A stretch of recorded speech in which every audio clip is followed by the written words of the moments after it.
চাঁদা ছাড়া ঘোরে না চাকা। শুধু রাজধানীতে বাস মিনিবাস থেকে মাসে প্রায় 100 কোটি টাকার চাঁদা তোলা হয়। রাজধানীতে চলা মোট 4000 বাস থেকে প্রতিদিন বাস প্রতি নেওয়া হয় 1200 টাকা। দিনের চাঁদা 48 লাখ, মাসে যা দাঁড়ায় 14 কোটির বেশি। বছরের হিসাবে 173 কোটি টাকার কাছাকাছি।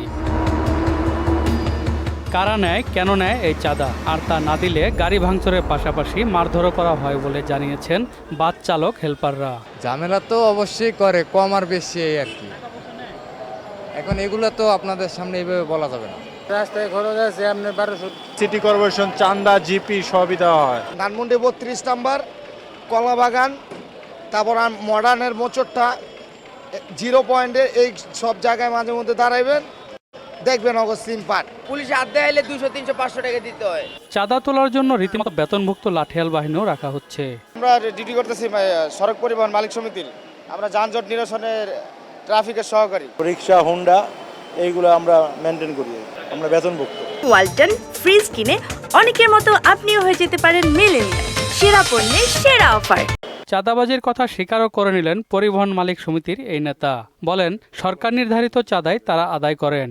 চাঁদাবাজি তো অনেকে করতে চায়, সুযোগ পাইলে তো তারা করবে। সরকার নির্ধারিত যে সাবস্ক্রিপশনরা নির্ধারণ করে দেওয়া আছে, শুধু সেইটাই পরিবহন মালিকরা নেয়। ডিএমপির অতিরিক্ত কমিশনার বলেন, চাঁদাবাজির সেই পরিবেশ এখন আর নেই। চাঁদাবাজির খবর পেলে তাৎক্ষণিকভাবে ব্যবস্থা নেওয়ার দাবি করেন তিনি। চাঁদাবাজি বলতে কোনো কিছু নাই, যেখানেই এ ধরনের কেউ বেআইনি কাজ করবে ইমিডিয়েটলি অ্যারেস্ট করা হবে। প্রচুর যারা সাথে সংশ্লিষ্ট অ্যারেস্ট করা হয়েছে এবং আমি আশা করি যে মানুষ স্বস্তি পাবে। হাইওয়ে পুলিশের প্রধান বলেন, মাঠ পর্যায়ের পুলিশ সদস্যদের জবাবদিহিতার আওতায় আনতে বডি অন ক্যামেরা সার্ভিস চালু করা হয়েছে।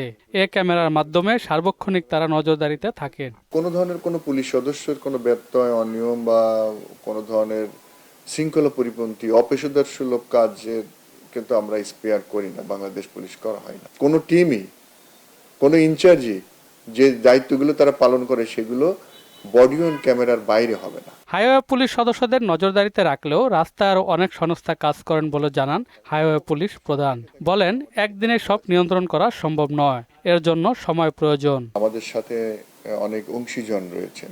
এমদাদুল হক খান, মোহনা সংবাদ, ঢাকা।